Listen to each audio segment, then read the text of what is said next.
All right, so today, doing chapter 6 of The Dutch Twins by Fitch Perkins.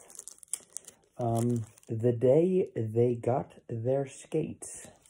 And here we have, I'm guessing it's grandfather, it might be father, with Kit and Kat. One morning when Kit and Kat ran out early to feed their ducklings, the frost nipped their nose and ears. It's getting colder every day. Very soon winter will come, Kat said. They ran down to the canal. The old goose and the gander and the goslings, now half grown, were standing on the bank looking unhappy. There was a thin sheet of ice all over the canal, and they could not go swimming. Kit took a stick and broke the ice. Thin sheets of it, like pieces of broken glass, were soon floating about, and the old goose, the gander, and all the goslings went down the bank in a procession into the water. They swam about among the pieces of ice for a while, but it was so cold that they soon came up on the bank into the sun again and wiggled their tails to shake out the water, and they all sat down in the sun to get their feet warm. Kit and Kat ran up and down the road and played tag until their cheeks were red and they were warm as toast. Then they ran into Frau Vetter's warm kitchen. The kettle was singing on the fire, and there was a smell of coffee in the air. Frau Vetter gave the twins some in a large cup. She put in a good deal of milk and gave them each a piece of sugar to sweeten it with. Is it Sunday? Asked Kat. On Sundays they sometimes had coffee. On other days they had milk. No, said Frau Vetter, but it is cold, and I thought a cup of coffee would warm us all up. While they were drinking their coffee, Kit and Kat talked about the ice and what fun they would have with their sleds on the canals when the winter came. I tell you what it is, Kat, said Kit. I think we're big enough to have skates. Hans' height isn't much bigger than I am, and he had skates last winter. I mean to ask Father this very day. Ja, said Kat. That is the way Dutch twins always say yes. Ja, and let us be very good and help Mother all we can. I think maybe they will give skates to good twins quite soon, even if we aren't very big yet. Not big enough to be called Christopher and Katrina. Frau Vetter was heating water and getting onto her scrubbing brushes, so Kit and Kat knew that she was going to clean something. What are you going to scrub today, Mother? Asked Kit. I'm going to scrub the stable, said Frau Vetter. It's getting too cold for the cows to stay all night in the pastures. Father means to bring Mevrouw Holstein in tonight, and I want her stable to be nice and clean for her. We'll help you, said Kit and Kat very politely. Good children, their mother said. You may carry the brushes. So they opened a door beside the fireplace and walked right into the stable. The stable was really a part of the house. There were 2 stalls in the stable. Frau Vetter took her pails of water and her brushes and began to scrub. She scrubbed the walls and sides of the stalls and the floor. The twins scrubbed too until they were tired. And the stable was so clean you would have liked to live there yourself. Let's play out here, said Kat. Let's play house. All right, said Kit. I'll be the father and you be the mother. But who will be twins, said Kat. Let's get the ducklings, said Kit. They can be twins, of course, said Kat. They are anyway. So Kit ran out and brought in the ducklings. They were so tame they always ran to Kit and Kat. When they saw them coming, they were almost ducks now. They had grown so big. Let's give the twins their dinner, said Kat. So she got some grain, and they both sat down on a little box and held the ducks in their laps and fed them from their hands.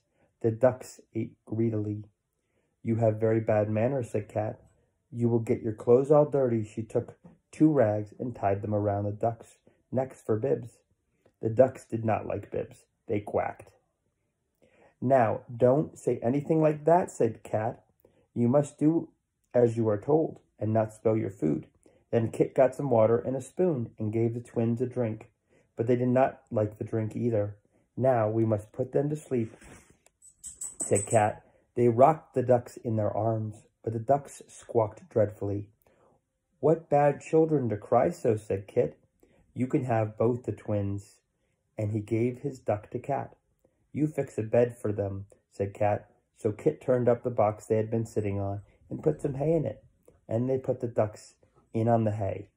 Pretty soon the ducks went to sleep. Kit and Kat ran away to play out of doors and forgot all about them. And here we have the twins with their ducks.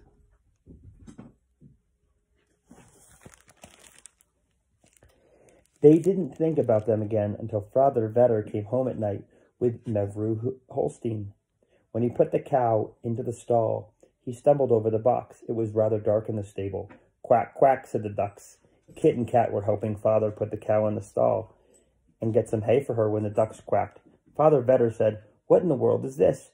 "Oh, our twins, cried Kit and Kat. "Don't let Mevrouw Holstein step on the twins." Father Vedder pulled out the box. Kit and Kat each took a duck and carried it out to the poultry house. "Twins are a great care," said Kit and Kat. "Now is the time to ask," whispered Kat to Kit. That night, when Father Vedder had finished his supper and was lighting his pipe, "You must ask very politely, just the very politest way you can." They went and stood before their father. They put their feet together. Kit made a bow, and Kat bobbed a curtsy. "Dear parent," said Kit. "That's a good start," whispered Kat. "Go on." Well, what now?" said Father Vedder. "Dear parent, Kat and I are quite big now. I think we must be nearly 4.5 high. Don't you think we are big enough to have skates this winter?" "So that's it," said Father Vedder. Then he smoked his pipe again. "There was ice in the canal this morning," said Kat. "So you think you are big enough to skate, do you?" said Father Vedder at last. Mother Vedder was clearing away the supper. "What do you think about it, Mother?" said Father Vedder. "They have been very good children," said the Frau. "There are the skates you and I had when we were children. We might try them on and see if they are big enough to wear them. They are in the bag hanging back of the press."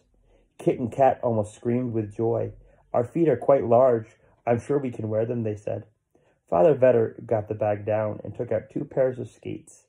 They had long, curving ends on the runners. The twins sat down on the floor. Father Vedder tried on the skates. "They are still pretty large, but you will grow," he told the twins.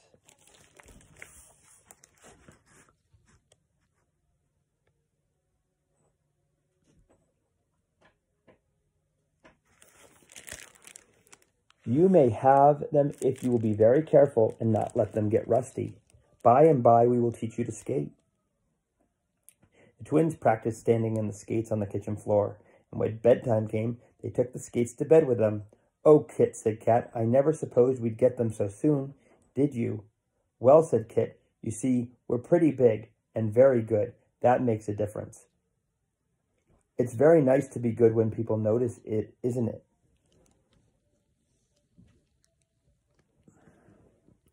"Yeah," said Kit.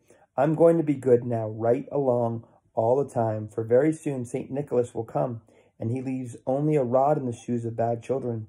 And if you've been bad, you have to tell him about it." Oh, said Kat, "I'm going to be good all the time, too. I'm going to be good until the feast of St. Nicholas anyway." Not many days after Kit and Kat got their skates, there came a cold, cold wind. It blew over the fields and over the canals all day and all night long. And in the morning when the twins looked out, the canal was one shining roadway of ice. Father Vedder came in from the stable with a great pail full of milk. "Winter is here now, for good and all," he said. He set the pail down. "The canals are frozen over, and soon it will be the day for the feast of St. Nicholas." Kit and Kat ran to him and said, both together, "Dear Father Vedder, will you please teach us to skate before St. Nicholas Day?" "I'll see if the ice is strong enough to bear," said Father Vedder, and he went right down to the canal to see. That very minute, when he came in, he said, "Yes, the ice is strong, and we will go out as soon as you are ready and try your skates." Frau Vedder said, "I should like to go too." And Father Vedder said to Kit and Kat, "Your mother used to be the finest skater in the whole village when she was a young girl. You must not let her beat you." They hurried through with their work. Kit and Kat helped. Then they all put on their heavy shoes and wraps, took their skates over their shoulders, and started for the canal. "If you learn to skate well enough, we will take you to the town before the feast of St. Nicholas, but it comes very soon." He put on his own skates and Kit's, and their mother put on her own and Kat's. "I'm sure we can do it almost right away," said Kat.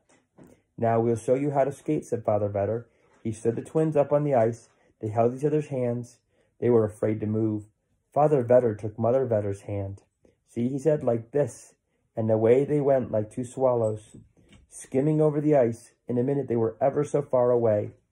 Kit and Kat felt lonesome and very queer when they saw their father and mother flying along in that way. They weren't used to seeing them do anything but work and move about slowly. It looks easy. Let's try it. We must not be afraid. He started with his right leg, pushing it out a little in front of him, but it was very strange how his legs acted. There they go, watching their parents skate away.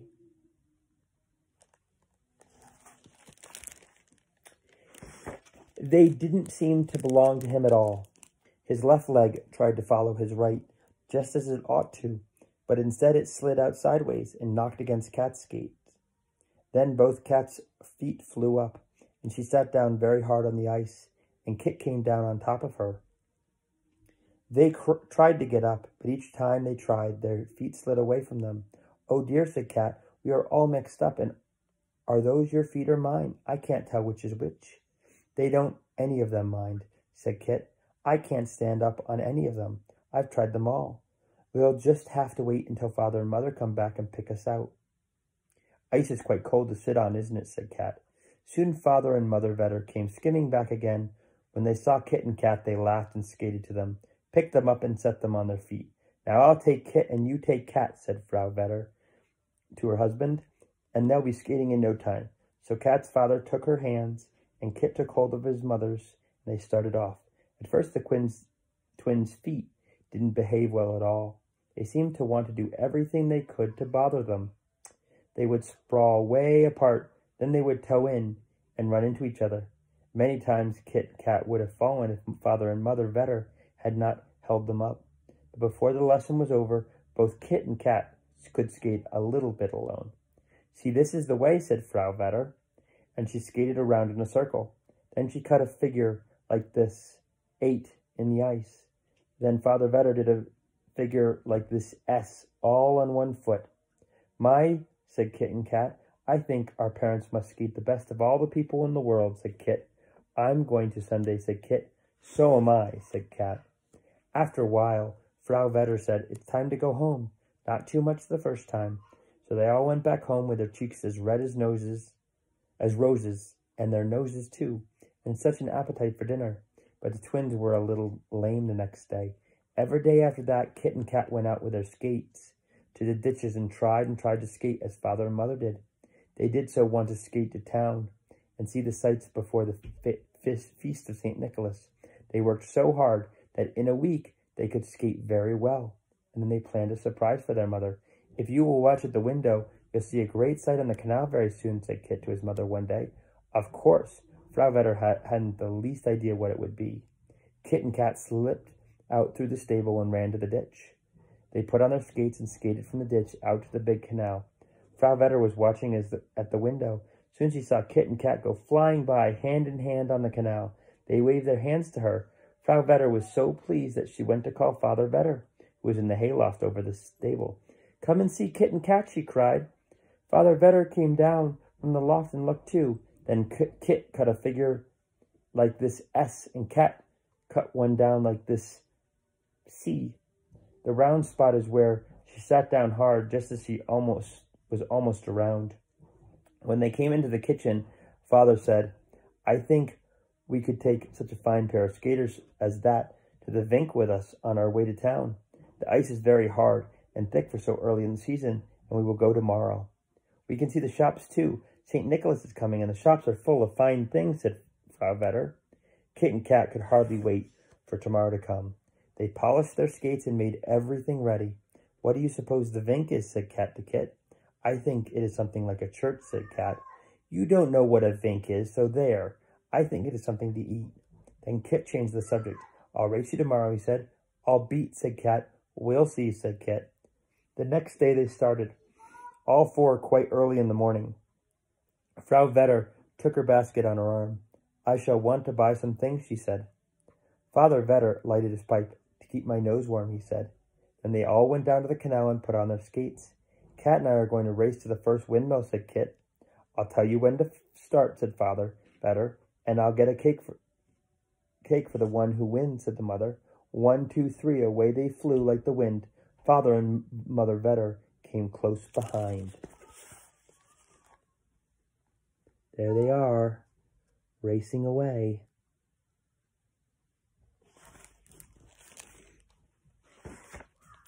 Kit was so sure he would beat that he thought he would show off a little. He went zigzag across the canal once or twice. He stopped to skate in curves. Cat didn't stop for anything. She kept her eyes on the windmill. She skated as hard as she could. They were getting quite near the mill now.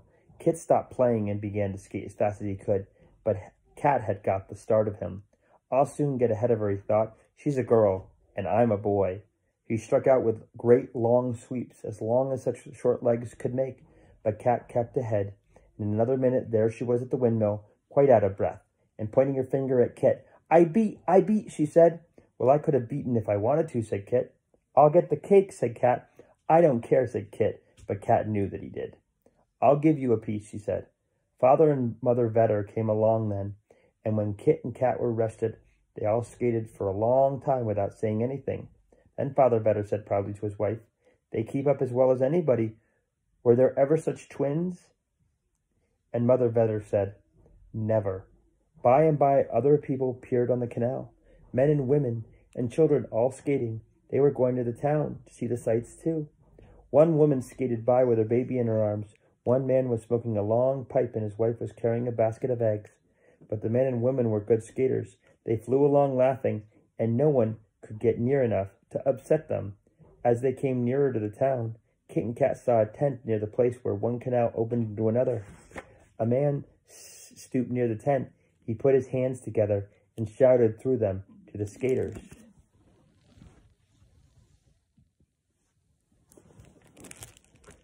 Come in and get a drink of warm sweet milk on your way to the Vink.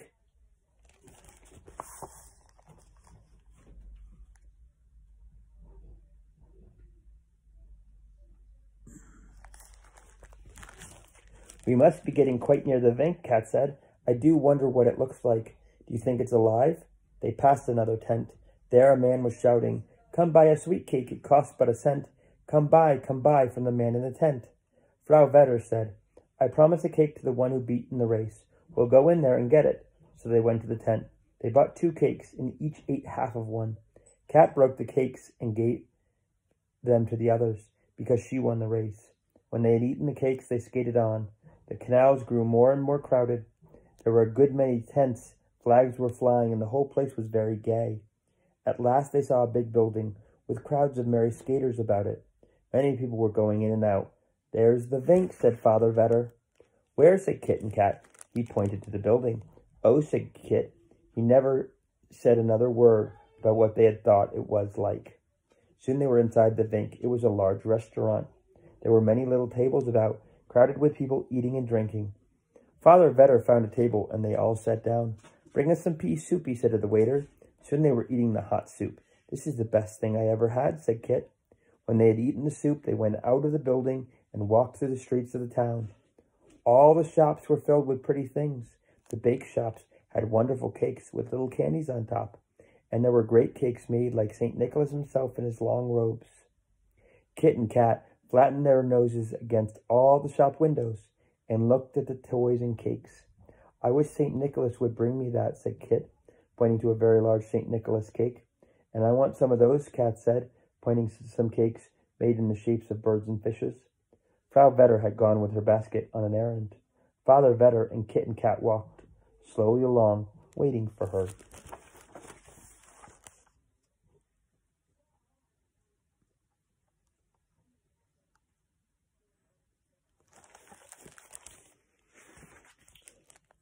Soon there was a great noise up the street. There were shouts and the clatter of wooden shoes. Look, look, cried Kit. There in the midst of the crowd was a great white horse, and riding on it was the good St. Nicholas himself. He had a long white beard and red cheeks and long robes and a mitre on his head, and he smiled at the children who crowded around him and followed him in a noisy procession down the street. Behind St. Nicholas came a cart filled with packages of all sizes. The children were all shouting at once, Give me a cake, good St. Nicholas, or give me a new pair of shoes, or whatever each one wanted most. Where is he going? Asked Kit and Cat. He's carrying presents to houses where there are good boys and girls, Father Vedder said. For bad children, there's only a rod in the shoe. I'm glad we're so good, said Kit. When will he come to our house, said Cat. Not until tomorrow, said Father Vedder. But you must fill your wooden shoes with beans or hay for his good horse tonight, and then perhaps he will come down the chimney and leave something in them. It's worth trying.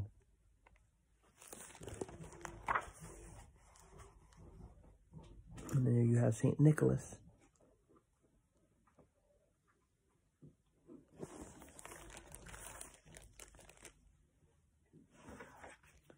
Kit and Kat were in a hurry to get home, for fear the saint would get there first. It was growing late, so they all went to a waffle shop for their supper. In the shop, a woman sat before an open fire. On the fire was a big waffle iron. She made the waffles, put sugar and butter on them, and passed a plate of them to each one. Oh, how good they were! When they had eaten their waffles, Father and Mother Vedder and the twins went back to the canal and put on their skates. It was late in the afternoon. They took hold of hands and began to skate toward home, 4 in a row. Father and Mother Vedder were on the outside and the twins in the middle. It was dark when they reached home. Frau Vedder lighted the fire, while Father Vedder went to feed the cow and see that the chickens and ducks and geese were all safe for the night. Kit and Kat ran for their wooden shoes. They each took one and put some hay. Here's the mother. And here's the kids with their shoes in the hay.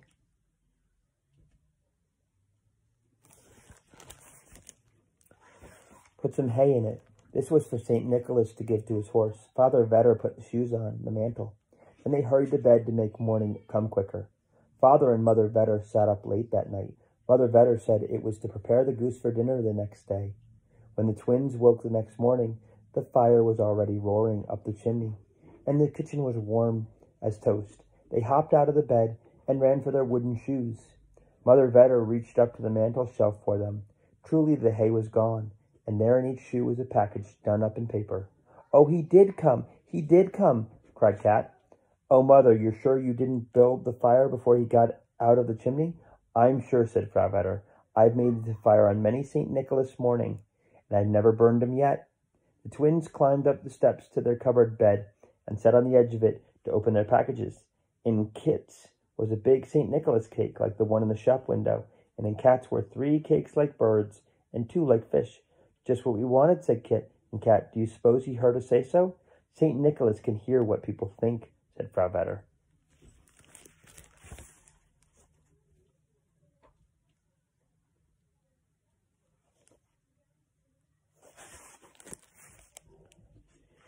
He is coming to see you tonight at 6 o'clock, and you must be ready to sing him a little song and answer any questions he asks you.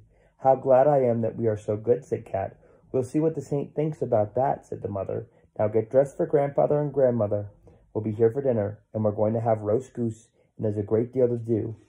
Kit and Kat set their beautiful cakes up where they could see them while they dressed.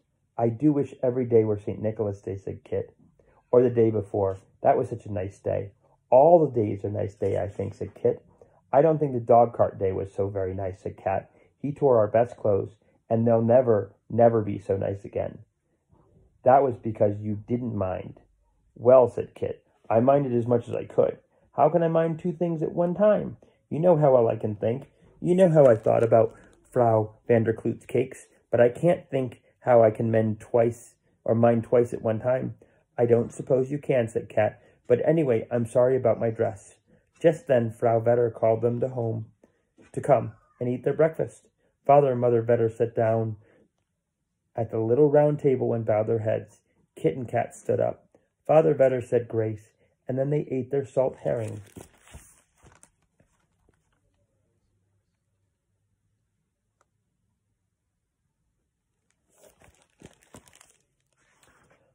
And drank their coffee, and Kit and Kat had coffee too because it was St. Nicholas morning. It was snowing when, after breakfast, Kit went out with his father to feed the chickens and the pigs, and to see that the cow had something very good she liked to eat. When they had done that, they called Kat, and she helped throw out some grain on the white snow, so the birds could have a feast too. It snowed all day. Kit and Kat both helped their mother eat the dinner. They got the cabbage and onions and the potatoes ready, and when the goose was hung upon the fire to roast, they watched it and kept it spinning around on the spit so it would go down, it could brown evenly. By and by, the kitchen was all in order, and you can't think of how clean and homelike it looked. The brasses all around the room had little flames dancing in them because they were so bright and shiny. Everything was ready for the St. Nicholas feast. The goose was ready, nearly roasted, and there was such a good smell of it in the air. After a while, there was a great stamping of feet at the door, and Frau Vetter ran with a broom to brush the snow off grandfather and grandmother, who had skated all the way down from town on the canal. When they were warmed and dried and all their wraps put away, Grandfather and Grandmother Winkle looked around the pleasant kitchen, and Grandmother said to Grandfather,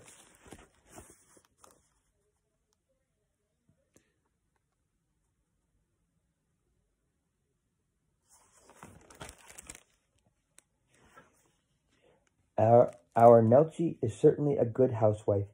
Nelchie was Frau Vetter, and Grandfather said, There's only one better, my dear. He meant Grandmother Winkle. By and by, they all sat down to dinner, and I can't begin to tell you how good it was. It makes one hungry just to think of it.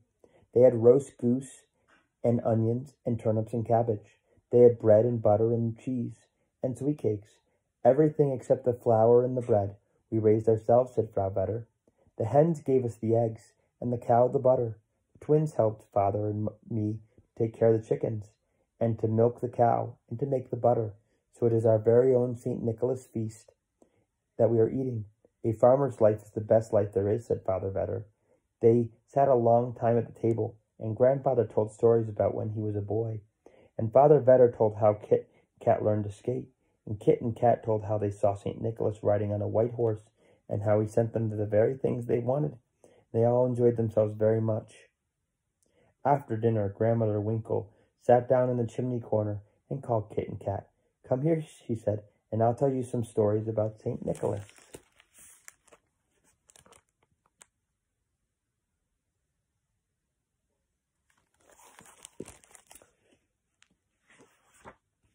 The twins brought 2 little stools and sat beside her, one on each side. She took out her knitting, and as the needles clicked in her fingers, she told the story. Once upon a time, many years ago, 3 little brothers went out one day to the woods to gather faggots. They were just about as big as you are, Kit and Kat. Were they all 3 twins? Asked Kat. The story doesn't tell about that, said Grandmother Winkle, but maybe they were. At any rate, they all got lost in the woods and wandered ever so far, trying to find their way home. But instead of finding their way home, they just got more and more lost all the time. They were very tired and hungry, but as they were brave boys, not one of them cried. It's lucky that none of those twins were girls, said Kit. I'd even heard of boy twins that cried when dog carts ran away or something of that kind happened, said Grandmother Winkle. But you shouldn't interrupt. It's not very polite. Oh, said Kit very meekly. Well, as I was saying, they were very lost indeed. Night was coming on, and they were just thinking about they must lie down on the ground to sleep when one of them saw a light shining through the leaves. He pointed it out to the others, and they walked along toward it, stumbling over roots and stones as they went, for it was now quite dark. As they came nearer, they saw that the light came from the window of a poor little hut on the edge of a clearing. They went to the door and knocked. The door was opened by a dirty old woman who lived in the hut with her husband, who was a farmer. The boys told the old woman they had lost their way and asked her if she could give them a place to sleep. She spoke to her husband, who sat crouched over a little fire in the corner, and he told her to give them a bed in the loft. The 3 boys climbed the little ladder into the loft and lay down in the hay. They were so tired they fell asleep at once. The old man and his wife whispered about them over their bit of fire. They are fine-looking boys and well-dressed, said the old woman. Yes, said the old man. I have no doubt they have plenty of money about them. Do you really think so, said the wife? I think I'll find out, said the wicked farmer. So he climbed up to the loft and killed the 3 boys. Then he looked in their pockets for money, but there was no money there. He was very angry, and he was very much afraid. Wicked people are always afraid. Are all afraid people wicked? Asked Kat. She wished very much that she were brave. Well, not always, said Grandmother Winkle. The wicked farmer was so afraid that he wanted to put the bodies of the 3 boys where no one would find them. So he carried them down cellar and put them into the pickle tub with his pork. "Oh, oh, oh," screamed Cat. She put her hands over her ears. Even Kit's eyes were very round and big, but Grandmother said, "Now, don't you be scared until I get to the end of the story. Didn't I tell you it was all about St. Nicholas? You wait and see what happened." That very same day, the wicked farmer went to market and with some vegetables to sell. As he was sitting in the market, St. Nicholas appeared before him. He had on his mitre and his long robes, just as you see him in Kit's cake. Have you any pork to sell?" St. Nicholas asked the man. "No," said the farmer. "What are the 3 young pigs in your brine tub in the cellar?" said St. Nicholas. The farmer saw that his wicked deed was found out, as all wicked deeds are sooner or later. He fell on his knees and begged the good saint to forgive him. St. Nicholas said, "Show me the way to your house." The farmer left his vegetables unsold in the market and went home at once, the saint following all the way.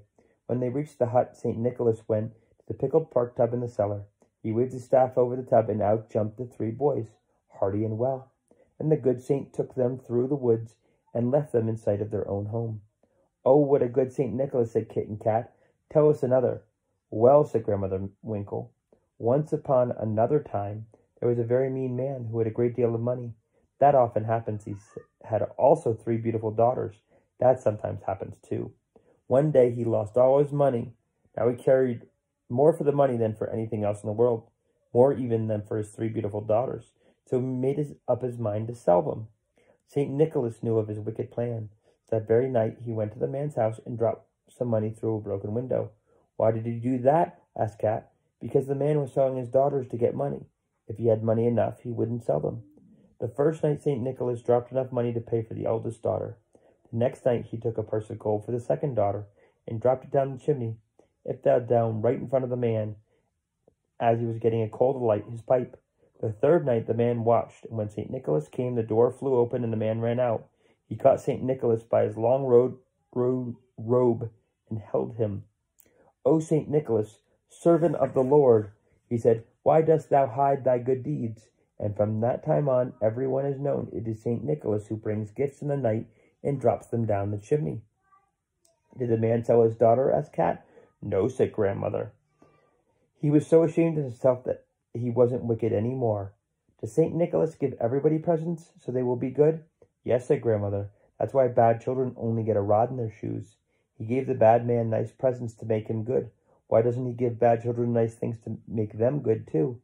Grandmother Winkle knitted for a minute without speaking. Then she said, "I guess he thinks that the rod is the present that will make them good in the shortest time." The clock had been ticking steadily along when Grandmother had been telling stories, and it was now late in the afternoon. The sky was all red in the west. There were long, long shadows across the snowy fields, and the corners of the kitchen were quite dark. "It's almost time to expect him now," said Frau Vetter, and she brought out a sheet and spread it in the middle of the kitchen floor. She stirred up the fire, and the room was filled with a pleasant glow from the flames. Kit and Kat sat on their little stools. Their eyes were very big. At 5 minutes of 6, Frau Vetter said, "He will be here in just a few minutes." "Of 6, said Frau Vetter said. "He will be here in just a few minutes now. Get up, Kit and Kat, and sing your song." The twins stood up on the edge of the sheet and began to sing. "St. Nicholas, good holy man, put on your best gown. Ride with it to Amsterdam, from Amsterdam to Spain." While they were singing, there was a sound at the door of someone feeling for the latch. Then the door flew open, and a great shower of sweet cakes and candies fell onto the sheet. All around Kit and Kat, there in the doorway stood St. Nicholas himself, smiling and shaking off the snow. His horse was stamping outside. Kit and Kat could hear it. They stopped singing and hardly breathed. They stood so still.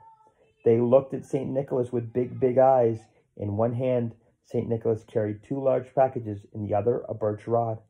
"Are there any good children here?" said St. Nicholas. "Pretty good, if you please, dear St. Nicholas," said Kit in a very small voice. "Children who always mind their mothers and fathers and grandfathers and grandmothers," said St. Nicholas, "and who do not quarrel." Kat couldn't say anything at all, though. The saint looked right at her. Frau Vetter spoke. "I think, dear St. Nicholas, they are very good children," she said.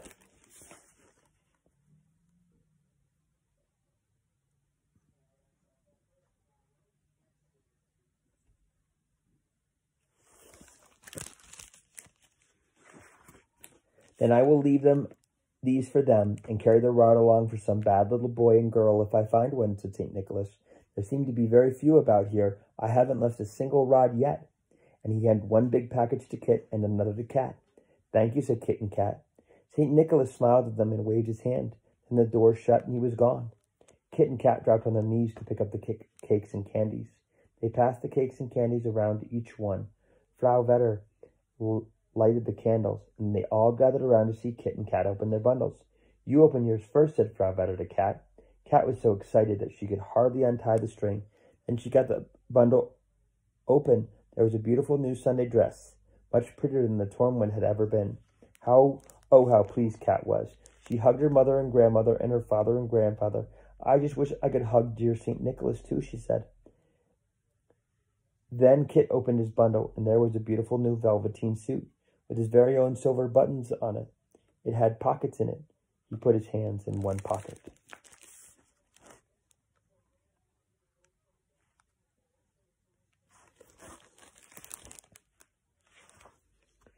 It had a penny in it, and he put his hand in the other pocket. There was another penny. I'm going to see if there's a pocket in mine, said Cat. She hunted and hunted and hunted, and by she found a pocket, and sure enough there was a penny in that too. Then some presents came from somewhere for Father and Mother Vetter, and for Grandfather and Grandmother Winkle. And such a time as they all had opening the bundles and showing their presents. Then Mother Vetter tried on Kit's suit and Cat's dress to see if they were the right size. They were just right exactly. St. Nicholas even knows how big we are, said Cat. Oh, I wish St. Nicholas' Day would last a week, said Kit. That reminds me, said Frau Vetter. She looked at the clock. 10:30, and these children still up. Bless my heart, this will never do. Come here, Kit and Cat, and let me undo your buttons. May we take our new clothes to bed with us? Cat asked. Yes, just this one, said Mother Vetter, because this is St. Nicholas night.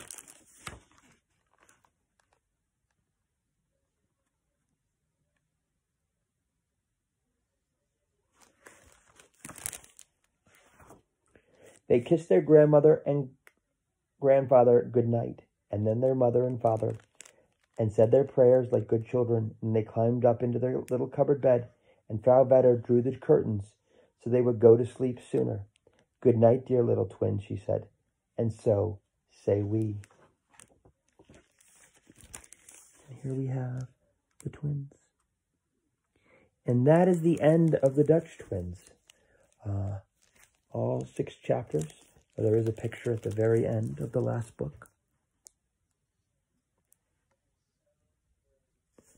But this book was illustrated and written by my great-grandmother, Lucy Fitch Perkins. And I hope everyone got to enjoy it. And tomorrow we will continue with a new book. Not sure which of the twins books we'll do. I'm thinking maybe the Pioneer Twins, because that was one of my favorites growing up. But we will see. I'm welcome and open to suggestions for future books, because we have quite a few. And good night.